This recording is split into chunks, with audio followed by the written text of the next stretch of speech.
Hello guys, मैं किफ़न स्वागत करता हूं आपका किफ़न जीएफ में। आज हम पढ़ने वाले हैं 22 मई 2021 के इम्पॉर्टेंट करंट अफेयर्स। तो लेट्स स्टार्ट। पहला जो क्वेश्चन है हमारा, हाल ही में पिनरई विजयन किस राज्य के मुख्यमंत्री के रूप में शपथ लिए हैं? ए पश्चिम बंगाल, बी असम, सी केरल या डी पांडिचेरी। तो इसका जो राइट आंसर हो जाएगा सी केरल। केरल के हाल ही में जो पीएम बने हैं वो बने हैं पिनरई विजयन, जो कि किस पार्टी से बिलोंग करते हैं? सीपीएम पार्टी से बिलोंग करते हैं।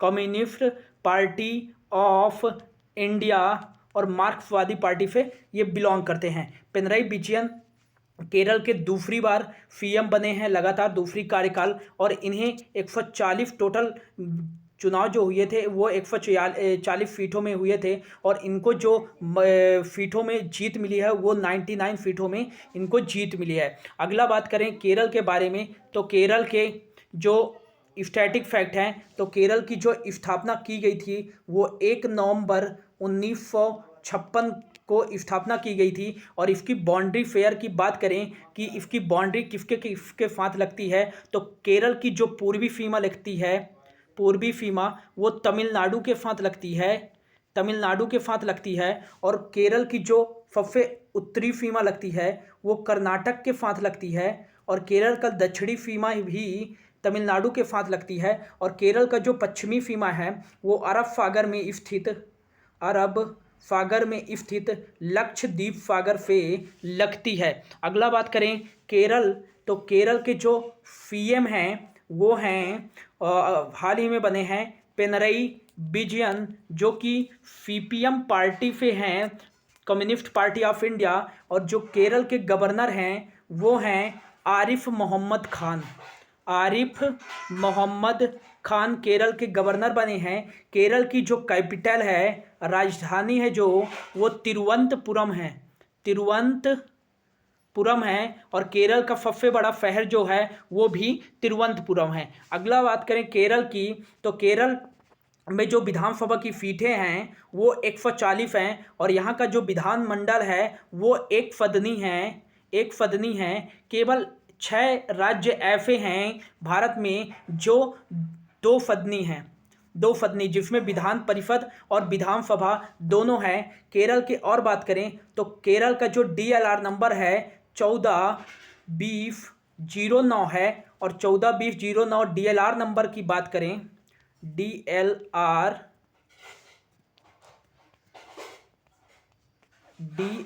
नंबर जो है 142009 है। डी फार हो जाएगा डिस्ट्रिक्ट जो है केरल में 14 हैं। एल फार हो जाएगा लोकसभा सीटें जो हैं 20 हैं केरल में। और अगला जो करें राज्यसभा सीटें जो हैं केरल में वो 09 है। केरल के HDI सूची, ह्यूमन डेवलपमेंट इंडेक्स में भारत का सबसे शीर्ष राज्य है, भारत का सबसे शीर्ष राज्य है। और भारत का एकमात्र ऐसा राज्य है केरल जिसका लिंगानुपात सबसे ज़्यादा है। और लिंगानुपात इसका जो है 1000 पुरुषों में 1084 महिलाएं यहाँ रहती हैं। अगला बात करें केरल में, तो केरल को 2016 में भारत का पहला राज्य बना जिसे पूर्ण डिजिटल राज्य घोषित कर दिया गया था।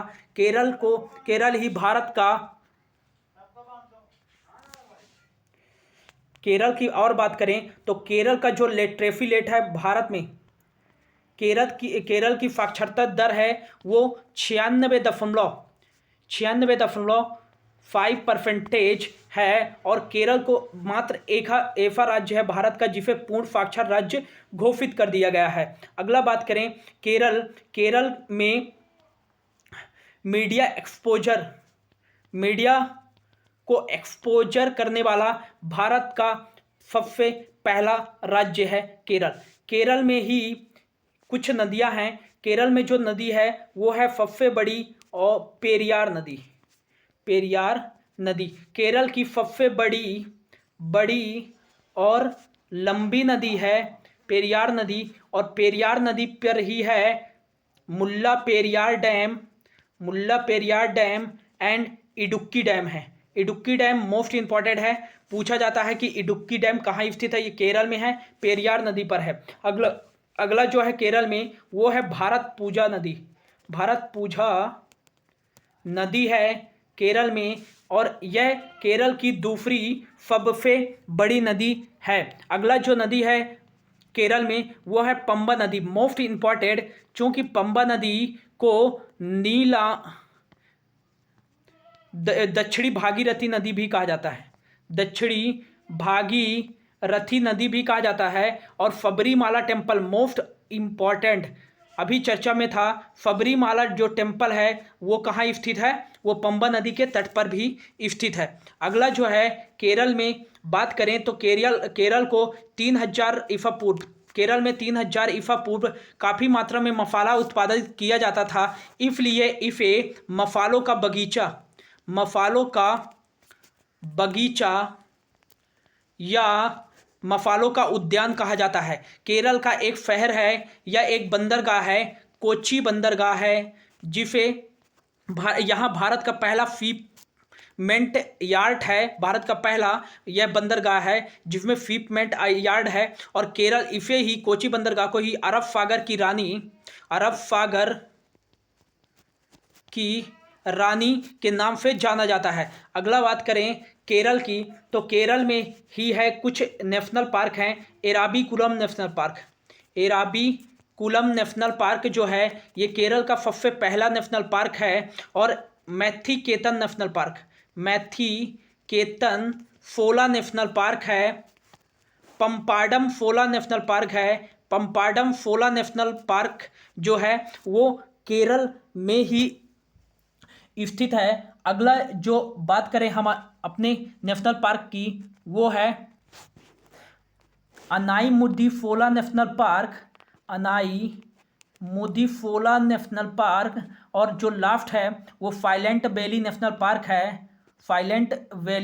पार्क है, जो कि कहाँ स्थित है, ये नीलगिरी पहाड़ियों पर स्थित है। अगला जो बात करें केरल में जो वन्यजीव अभयारण्य स्थित हैं वो हैं पराम्बिकुलम वन्यजीव अभयारण्य और वायनाड वन्यजीव अभयारण्य, जो कहाँ है, ये केरल में ही स्थित है। पेरियार टाइगर रिजर्व जो है ये केरल में ही स्थित है। केरल में 2 शास्त्रीय नृत्य होते हैं, 2 शास्त्रीय नृत्य हैं केरल में। कौन कौन सा है, एक है कथकली जो केरल में होता है शास्त्रीय नृत्य, और एक होता है मोहिनी अट्टम कहाँ का शास्त्रीय नृत्य है, ये केरल का शास्त्रीय नृत्य है। शास्त्रीय नृत्य की बात करें तो शास्त्रीय नृत्य हमारे 8 हैं। हाल ही में संस्कृति मंत्रालय ने 3 और नृत्यों को शास्त्रीय नृत्य में जोड़ने के लिए कहा है, तो वो 8 कौन कौन से हैं। पहला जो है मणिपुर, ये मणिपुर का शास्त्रीय नृत्य है। कथकली जैसा कि मैंने अभी बताया ये केरल का है। कथक की बात करें तो ये शास्त्रीय नृत्य जो है यूपी का है। अगला बात करें मोहिनी अट्टम की बात करें तो ये केरल का ही शास्त्रीय नृत्य है। अगला जो है भरतनाट्यम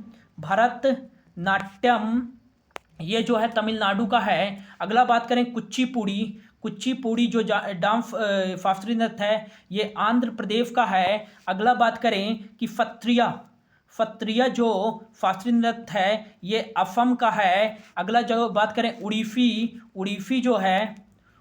जो शास्त्रीय नृत्य है ये उड़ीसा का है। और संस्कृति मंत्रालय ने जो छऊ नृत्य है जो कि पश्चिम बंगाल और झारखंड में होता है, इसको भी शास्त्रीय नृत्य में शामिल करने के लिए कहा है। एक ये कर्नाटक का फेमस नृत्य है यक्षगान, इसको भी शास्त्रीय नृत्य में शामिल करने के लिए संस्कृति मंत्रालय ने कहा है। और एक है भागवत लीला जो कि तमिलनाडु में किया जाता है, ये भी शास्त्रीय नृत्य में शामिल होने के लिए कहा गया है। केरल में ही है एक कोच्चि बंदरगाह है। केरल में ही है 4 अंतर्राष्ट्रीय हवाई अड्डे हैं। कौन कौन से हैं, पहला जो है त्रिवेंद्रम अंतर्राष्ट्रीय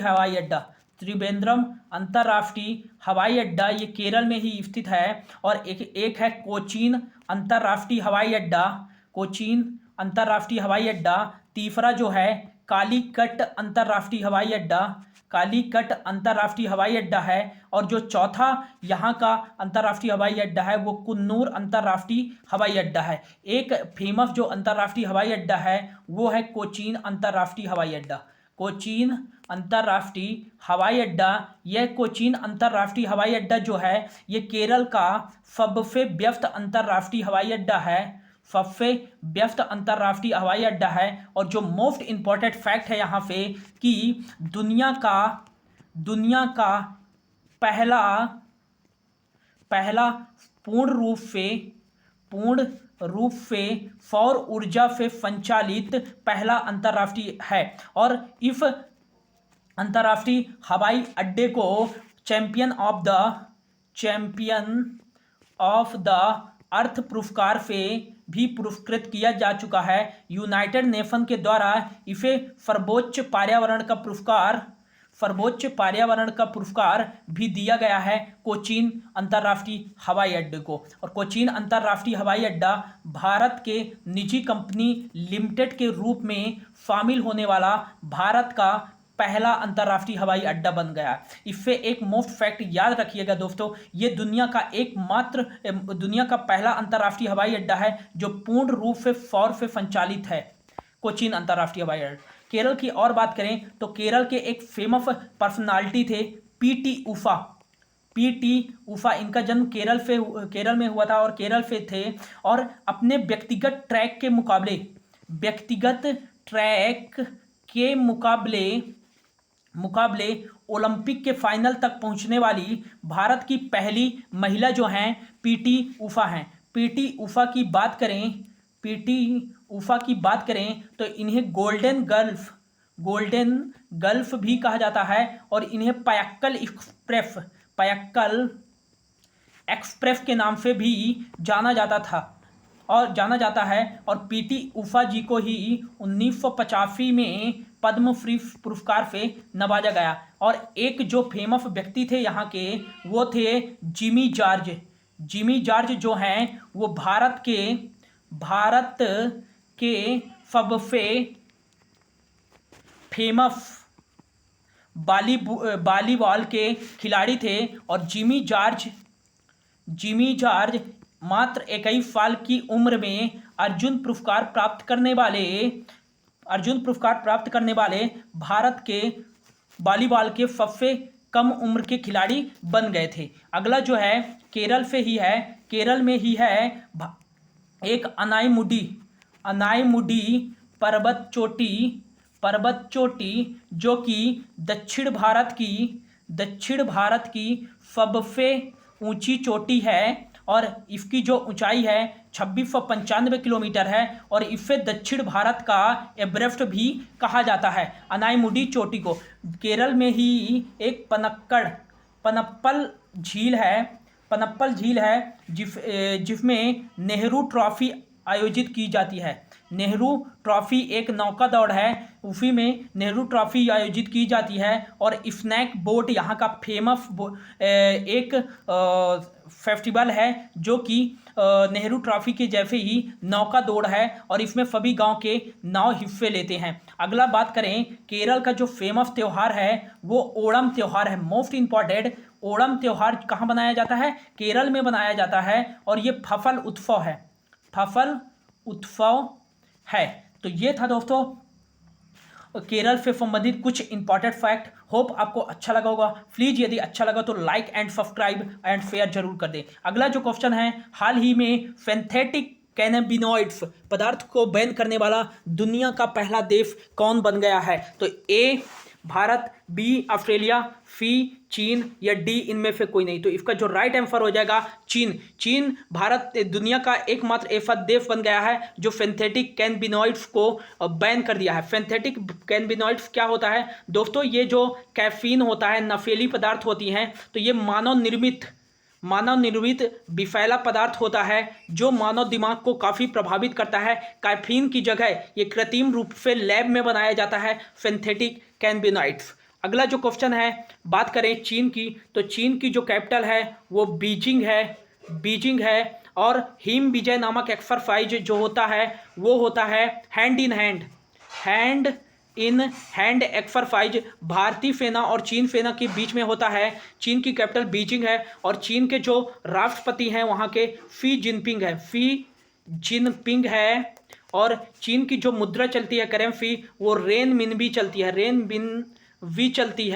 रेनमिनबी चलती है। और भारत और चीन के बीच में जो एक रेखा है उसे मैकमोहन रेखा के नाम से जाना जाता है। अगला जो है हाल ही में किस राज्य ने पुलिस ने कोविड-19 मरीजों की सहायता के लिए मिशन हौसला शुरू किया है? ए गुजरात, बी मध्य प्रदेश, सी छत्तीसगढ़ या डी उत्तराखंड? तो इसका जो राइट आंसर हो जाएगा उत्तराखंड हो जाएगा। अगला जो बात करें कि ये कोविड-19 मिशन हौसला क्या है, ये उत्तराखंड के मरीजों को जो कोविड पेशेंट हैं उनको O2 और कुछ भी ज़रूरत पड़ेगी, O2 बेड कुछ भी ज़रूरत पड़ेगी तो कोविड-19 से संबंधित गंभीर मरीजों को उनकी पुलिस, उत्तराखंड की पुलिस सहायता करेगी। अब उत्तराखंड की बात आई है तो उत्तराखंड के बारे में देख लेते हैं। उत्तराखंड की जो स्थापना की गई थी वो 9 नवंबर सन 2000 को की गई थी। उत्तराखंड के जो सीएम बने हैं हाल ही में वो तीरथ सिंह रावत बने हैं। त्रिवेंद्र सिंह रावत जी ने इस्तीफा दे दिया था, उनकी जगह ये लिए हैं। उत्तराखंड की जो गवर्नर हैं वो बेबी रानी मौर्य हैं, बेबी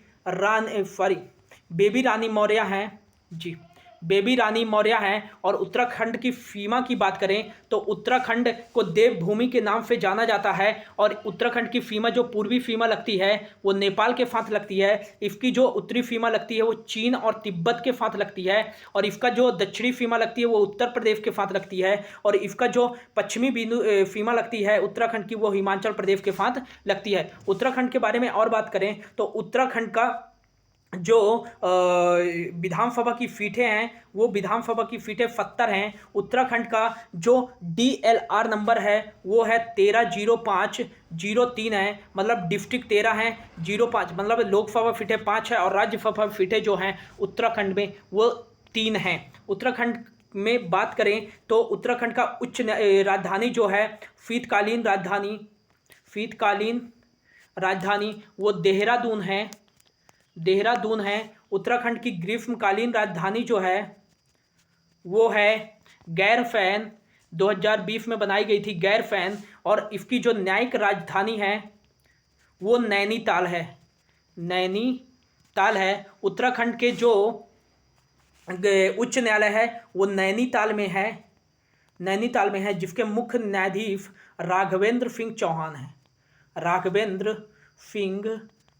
चौहान हैं। उत्तराखंड में जो नेशनल पार्क हैं वो है जिम कॉर्बेट नेशनल पार्क है। यह भारत का पहला नेशनल पार्क है, 1936 में स्थापित किया गया था। इसको हैली नेशनल पार्क के नाम से जाना जाता था। और फर्स्ट जो प्रोजेक्ट टाइगर है जिसके निदेशक भारत में कैलाश सांखला थे और 1973 में सबसे पहले इसी नेशनल पार्क में आया था। अगला जो नेशनल पार्क है valley of flower national park है। अगला जो है नंदा देवी नेशनल पार्क है, नंदा देवी नेशनल पार्क उत्तराखंड में भी है। और एक जो है राजा जी national park, Nanda Devi national park को 1988 में यूनेस्को के विश्व धरोहर स्थल में शामिल किया गया। और अगला जो है राजा जी नेशनल पार्क जो है उत्तराखंड में है। अगला जो है गोविंद पशु बिहार नेशनल पार्क जो है ये भी उत्तराखंड में है। और गंगोत्री नेशनल पार्क जो है ये भी उत्तराखंड में है। अगला बात करें तो यहाँ जो झील है वो है राकफताल झील है, भीमताल झील है और फतताल जो झील है वो उत्तराखंड में है। उत्तराखंड में गंगा नदी का उद्गम होता है गौमुख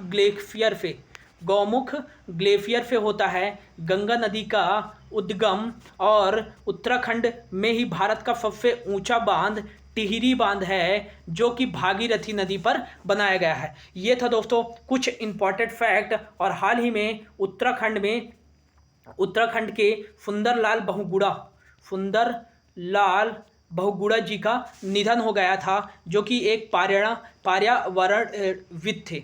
तो ये था दोस्तों उत्तराखंड के बारे में कुछ इंपॉर्टेंट फैक्ट। अगला जो क्वेश्चन है हमारा, हाल ही में EY अक्षय ऊर्जा आकर्षण सूचकांक 2021 में भारत की रैंक क्या है? A 2, B 5, C 3rd या D 12th? तो इसका जो राइट आंसर हो जाएगा वो हो जाएगा 3rd। अक्षय ऊर्जा सूचकांक में जो पहला स्थान है वो है USA का, और सेकंड जो है वो है चाइना का, और थर्ड नंबर पे जो है अपना इंडिया है। कुछ इंडेक्स के बारे में बात करें तो जो ये डेमोग्राफी इंडेक्स है, डेमोग्राफी इंडेक्स 2020 में भारत की जो रैंक है 53वीं है, और 2019 में इसकी जो रैंक थी वो थी 51। अगला बात करें कि हैप्पीनेस इंडेक्स 2021, हैप्पीनेस इंडेक्स 2021 में भारत की जो रैंक है 139वीं है, और फर्स्ट पे है फिनलैंड है। अगला जो बात करें corruption index, world global corruption index भ्रष्टाचार सूचकांक में भारत की जो रैंक है 86 है, और जो पहले 2020 में थी वो मात्र 80 थी, जो कि अब 6 बढ़ गई है। अगला बात करें कि हेलने पासपोर्ट इंडेक्स, हेलने पासपोर्ट इंडेक्स में जो भारत की रैंक है वो 85 है, और जो 2020 में थी वो 84 थी, और जो फर्स्ट नंबर पे है इसमें वो है जापान है। अगला बात करें ग्लोबल फायरवॉल मिलिट्री स्ट्रेंथ की किस देश की सेना कितनी मजबूत है, उसमें जो भारत की रैंक है वो 4th है। फर्स्ट पे है USA, और सेकंड पे है रशिया, थर्ड पे है चाइना, और 4th नंबर पे जो है अपना इंडिया था। तो ये था तो कुछ इंपॉर्टेंट। इंद्रनाथ पहाड़िया जी का कोविड-19 से निधन हो गया हुआ किस राज्य के पहले दलित मुख्यमंत्री थे? तो इसका जो राइट आंसर हो जाएगा राजस्थान राज्य के पहले दलित मुख्यमंत्री थे, और ये हरियाणा और बिहार के पहले राज्यपाल भी रह चुके हैं। अगला बात करें राजस्थान की, तो राजस्थान की स्थापना हुई थी 1 नवंबर 1956 को। यहाँ विधानसभा की सीटें 200 हैं, और इसका जो DLR नंबर है 332510 है, मतलब डिस्ट्रिक्ट यहाँ 33 हैं। लोकसभा की सीटें 25 हैं, राज्यसभा की सीटें 16 हैं। यहाँ के CM जो हैं अशोक गहलोत हैं, जो कि कांग्रेस पार्टी से बिलोंग करते हैं, और यहाँ की गवर्नर जो हैं वो हैं कलराज मिश्र हैं। यहीं पास जो एक फेमस नृत्य है घूमर नृत्य है, और एक कालबेलिया नृत्य है, जो कि यूनेस्को की विश्व धरोहर स्थल में कालबेलिया को शामिल किया गया है। अगला जो है राजस्थान की बात करें तो ये उत्तर में पंजाब के साथ बॉर्डर शेयर करता है, पूर्व में बात करें तो ये उत्तर प्रदेश के साथ बॉर्डर शेयर करता है, दक्षिण में ये MP और गुजरात के साथ बॉर्डर शेयर करता है, और पश्चिम में ये पाकिस्तान के साथ बॉर्डर शेयर करता है, और उत्तर पूर्व में ये बॉर्डर जो शेयर करता है हरियाणा के साथ बॉर्डर शेयर करता है। अगला जो बात करें हरियाणा में ही है जयसमंद लेक, सांभर लेक, पुष्कर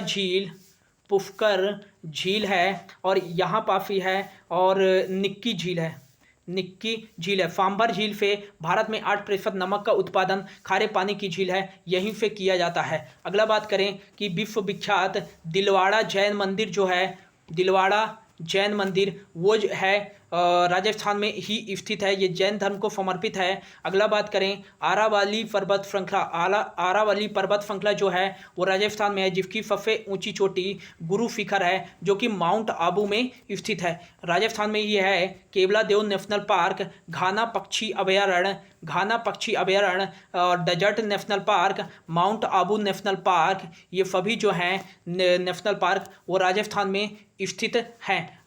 राजस्थान में ही है गांधी सागर बांध और राणा प्रताप सागर बांध, जो कि चंबल नदी पर है, और एक बांध है कोटा बैराज बांध जो कि जवाई नदी पर स्थित है। तो ये था दोस्तों राजस्थान से संबंधित कुछ इंपॉर्टेंट फैक्ट। अगला जो बात करें, हाल ही में चर्चित फीफा अंडर-19 महिला विश्व कप 2022 की मेजबानी कौन सा देश करेगा? A कतर, B रूस, C भारत या D न्यूजीलैंड? तो इसका जो राइट आंसर हो जाएगा अपना देश भारत 2022 में फीफा अंडर-17 महिला विश्व कप 2022 की मेजबानी करेगा। अगला बात करें कि जो फीफा है, तो फीफा जो वर्ल्ड कप होने वाला है मेंस का, वो जो हुआ था 2018 में वो रूस में हुआ था। जो 2022 का जो होने वाला है वो कतर में होने वाला है। और 2022 का 2026 का होगा कनाडा, यूएफए और मैक्सिको में आयोजित किया जाएगा फीफा वर्ल्ड कप। अगला जो बात करें, हाल ही में 2022 का जो रग्बी विश्व कप है वो न्यूजीलैंड में आयोजित किया जाएगा। अगली बात करें कि फीफा की बात करें, फीफा का जो फुल फॉर्म होता है वो होता है federation international D football association होता है। फीफा का जो हेडक्वार्टर है वो ज्यूरिख स्विट्जरलैंड है और इसके जो हेड हैं गियानी इन्फेंटिनो हैं। इसका जो मोटो है for the game for the world इसका जो है मोटो है। अगला जो बात करें आगामी खेल प्रतियोगिताओं में, ओलंपिक मोस्ट इंपॉर्टेंट हो जाता है। पहला जो ओलंपिक खेल 1896 में आयोजित किया गया था एथेंस में यूनान के। और जो 30वां ओलंपिक खेल है वो 2012 में ये आयोजित किया गया था, लंदन में आयोजित किया गया था। और अगला जो है 31वां जो ओलंपिक्स खेल है ये आयोजित किया गया था रियो डी जेनेरियो ब्राज़ील में 2016 में आयोजित किया गया था। 32वां ओलंपिक खेल 2020 का 2021 में आयोजित होगा, टोक्यो जापान में आयोजित किया जाएगा। और 2024 का जो ओलंपिक्स खेल खेला जाएगा ये पेरिस के फ्रांस में खेला जाएगा। और 2028 का जो ओलंपिक्स खेला जाएगा ये लॉस एंजलिस में खेला जाएगा। अगला जो है क्वेश्चन, हाल ही में 2021 का टेम्पल्टन पुरस्कार से किसे पुरस्कृत किया गया है? Francis Colin, Jain Goodall, Peter Handke या नन? तो इसका जो राइट आंसर हो जाएगा जैन गुडहॉल। ये एक प्राइमोलॉजिस्ट या एक चरित्र शास्त्री हैं जिनको 2021 का टेम्पल्टन पुरस्कार दिया जाता है। इसमें जो राशि रहती है नोबेल पुरस्कार से भी ज़्यादा रहती है। और जो इसकी स्थापना की गई थी 1972 में की गई थी और पहला पुरस्कार 1973 में भारत की मदर टेरेसा को दिया गया था और ये अध्यात्म के क्षेत्र में दिया जाता है। अगला जो है 1975 में भारत के प्रथम उपराष्ट्रपति सर्वपल्ली राधाकृष्णन को यह पुरस्कार दिया गया था। अगली जो बात करें तो 2019 का जो दिया गया था 2020 का फ्रांसिस कॉलिन को और 2021 का जैन गुडहॉल को दिया गया है। अगला जो है हाल ही में अंतर्राष्ट्रीय चाय दिवस किस दिन बनाया जाता है? 21 मई, 20 मई, 18 मई या 17 मई? तो इसका जो राइट आंसर हो जाएगा 21 मई को अंतर्राष्ट्रीय चाय दिवस मनाया जाता है। आगे आने वाले जो मई के महत्वपूर्ण दिवस हैं उनके बारे में देख लेते हैं। 1 मई को जो बनाया जाता है अंतर्राष्ट्रीय श्रमिक दिवस बनाया जाता है, श्रमिक दिवस बनाया जाता है 1 मई को। अगली जो बात करें 2 मई को बनाया जाता है विश्व ट्यूना दिवस बनाया जाता है, विश्व ट्यूना दिवस बनाया जाता है। और विश्व खगोल विज्ञान दिवस जो बनाया जाता है वो 2 मई को ही बनाया जाता है। 3 मई की बात करें तो 3 मई को बनाया जाता है विश्व प्रेस स्वतंत्रता दिवस बनाया जाता है। और विश्व हास्य दिवस वर्ल्ड लाफ्टर डे जो बनाया जाता है वो 3 मई को ही बनाया जाता है। 4 मई की बात करें तो 4 मई को ही बनाया जाता है अंतर्राष्ट्रीय अग्निशमन दिवस बनाया जाता है। 4 मई को ही इस साल मई के प्रथम मंगलवार को बनाया जाता है अंतर्राष्ट्रीय अस्थमा दिवस बनाया जाता है। और जो 5 मई को बनाया जाता है अंतर्राष्ट्रीय हाथ स्वच्छता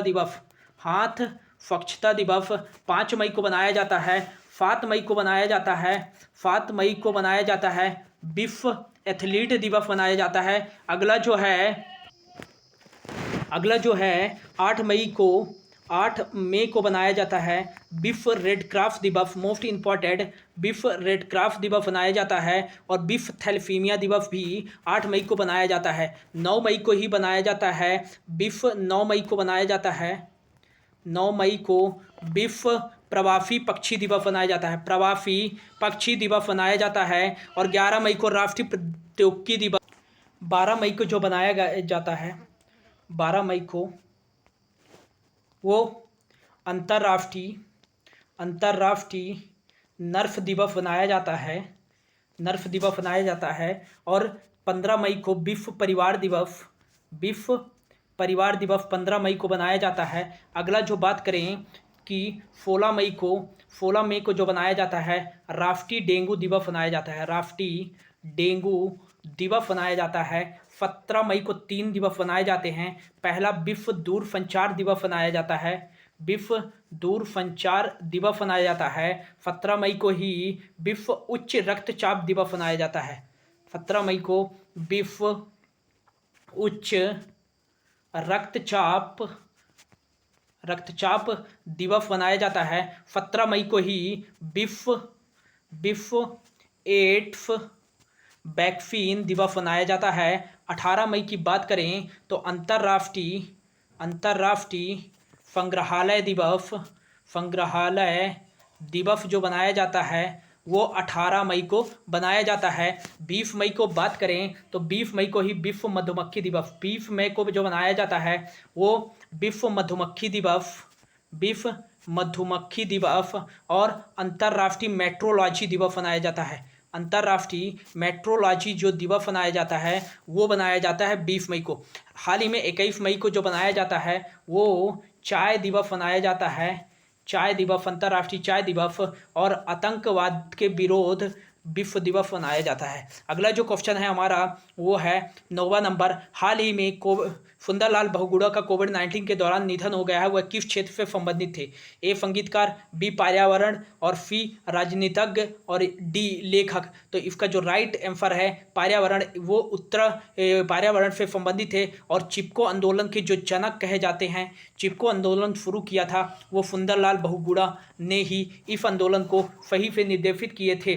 सुंदरलाल बहुगुणा का कोविड-19 के दौरान ऑक्सीजन की कमी से निधन हो गया है और इनका जन्म जो हुआ था उत्तराखंड में हुआ था। अपनी प्रारंभिक शिक्षा के लिए बीए लाहौर से इन्होंने किया था। अगला जो है हाल ही में वैध आपके द्वार योजना किस राज्य सरकार द्वारा शुरू की गई है? ए मध्य प्रदेश, बी गुजरात, सी आंध्र प्रदेश, डी हिमाचल प्रदेश। तो इसका जो राइट आंसर हो जाएगा मध्य प्रदेश द्वारा हाल ही में वैध आपके द्वार योजना शुरू की गई है। अगला जो है मध्य प्रदेश के बारे में, तो मध्य प्रदेश के बारे में कुछ इंपॉर्टेंट फैक्ट देख लेते हैं। मध्य प्रदेश की जो स्थापना की गई थी 1 नवंबर 1956 को की गई थी और इसका जो गठन किया गया था, इससे एक राज्य बनाया गया था छत्तीसगढ़। 1 नवंबर 2000 को अलग करके एक नया राज्य छत्तीसगढ़ बनाया गया था। मध्य प्रदेश का जो DLR नंबर है 52-29-11 है। 52 डिस्ट्रिक्ट हैं, 29 लोकसभा सीटें हैं और राज्यसभा जो सीटें हैं वो हैं 11 हैं। DLR number. अगला जो बात करें विधानसभा सीट है, यहाँ का विधानमंडल एक सदनी है और यहाँ 230 विधानसभा की सीटें हैं, एक मनोनीत 231 हैं। अगला जो बात करें जो मध्य प्रदेश के जो सीएम है, मध्य प्रदेश का जो बॉर्डर फेयर करता है वो उत्तर में उत्तर प्रदेश के साथ फेयर करता है, पूर्व में छत्तीसगढ़ के साथ फेयर करता है, दक्षिण में महाराष्ट्र के साथ फेयर करता है और पश्चिम में गुजरात के साथ फेयर करता है और जो उत्तर पश्चिम में है वो राजस्थान के साथ बॉर्डर फेयर करता है। तो 5 राज्यों के साथ मध्य प्रदेश की सीमा लगती है। मध्य प्रदेश की और बात करें तो मध्य प्रदेश में सीएम जो हैं वो शिवराज सिंह चौहान हैं और मध्य प्रदेश के पहले सीएम पंडित रविशंकर शुक्ल हैं और मध्य प्रदेश की पहली महिला मुख्यमंत्री वो हैं उमा भारती हैं। अगला जो बात करें मध्य प्रदेश में 12 नेशनल पार्क हैं। पहला जो है कान्हा नेशनल पार्क, मध्य प्रदेश का सबसे पहला national park Kanha Madhav national park, Kanha Madhav, Panna national park, Pench national park,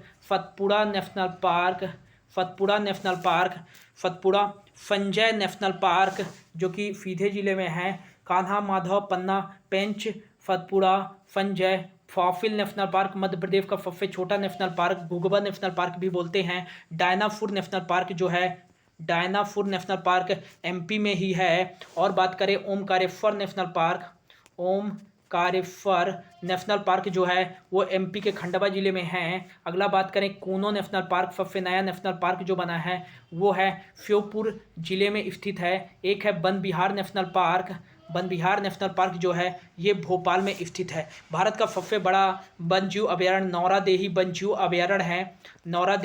अभयारण्य है जो कि सागर जिले में स्थित है और राला मंडल जो अभयारण्य है वो है इंदौर जिले में स्थित है। अगला जो बात करें मध्य प्रदेश में ही वर्ल्ड का सबसे बड़ा फ्लोटिंग नेशनल पार्क बनाया जा रहा है नर्मदा नदी पर ओमकारेश्वर बांध, खंडवा जिले में। अगला जो बात करें, एशिया का सबसे बड़ा सोलर पावर प्लांट 750 मेगावाट का रीवा सोलर पावर प्लांट है, जो कि रीवा मध्य प्रदेश के संभाग में स्थित है। अगला जो बात करें कि मध्य प्रदेश द्वारा हाल ही में तानसेन समारोह ग्वालियर में आयोजित किया गया और इसके जो तानसेन अवार्ड दिया गया है 2020 का, वो सतीश व्यास को दिया गया है, सतीश व्यास को। और 2019 का जो तानसेन सम्मान दिया गया था विद्याधर व्यास को दिया गया था, पंडित।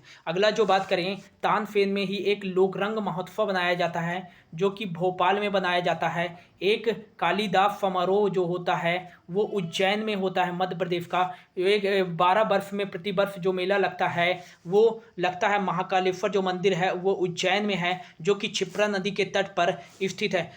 मध्य प्रदेश की जो सबसे लंबी नदी है वो नर्मदा नदी है और इसे मध्य प्रदेश और गुजरात की जीवन रेखा के नाम से भी जाना जाता है। इसकी जो मध्य प्रदेश में लंबाई है 1024 किलोमीटर है और 1350 जो किलोमीटर है टोटल लंबाई है। अगला जो बात करें, यह नर्मदा नदी अरब सागर में जाकर के गिरती है। नर्मदा में ही बरगी डैम और फरदौर सरोवर बांध मुख्य बांध स्थित है। अगला जो बात करें, मध्य प्रदेश के हाल ही में 2020 में दिसंबर में ग्वालियर और ओरछा को यूनेस्को की अस्थायी संभावित लिस्ट में शामिल किया गया था। और हाल ही में 2 और साइट मध्य प्रदेश के 2021 में 20 मई को 2 साइट को और इंक्लूड किया गया है, वो है बेड़ा घाट का लिमटा घाट। अगला जो शामिल किया गया है मध्य प्रदेश का वो है सतपुड़ा, वो संजय नेशनल पार्क। कौन सा है? संजय नेशनल पार्क जो है, संजय टाइगर रिजर्व जो है वो शामिल किया गया है। मध्य प्रदेश ने कुछ योजनाएं हैं, वो जीवन अमृत योजना है जो कोविड-19 के दौरान इम्यूनिटी को इंक्रीज करने के लिए किया गया था। FIR आपके द्वार जो योजना है वो मध्य प्रदेश सरकार द्वारा है। एक संकल्प बुजुर्गों के नाम, वो मध्य प्रदेश सरकार द्वारा शुरू किया गया था। और एक वैध आपके द्वार जैसा कि हमने अभी पढ़ा, आपके द्वार योजना शुरू किया गया था। ये वैध आपके द्वार योजना क्या है? इसमें जो आयुष वाले डॉक्टर हैं उनसे ये फ्री वीडियो कॉलिंग के माध्यम से फ्री में चिकित्सा परामर्श घर बैठे दिया जाता है। अगला जो है मध्य प्रदेश की जो बात करें तो मध्य प्रदेश में ही है एक बेतवा नदी है जिसे मध्य प्रदेश की गंगा के नाम से जाना जाता था। ये है दोस्तों मध्य प्रदेश के बारे में कुछ इंपॉर्टेंट फैक्ट। होप आपको अच्छा लगा होगा। यदि अच्छा लगा तो प्लीज़ चैनल को लाइक एंड सब्सक्राइब कर ले। Thank you so much for your watching.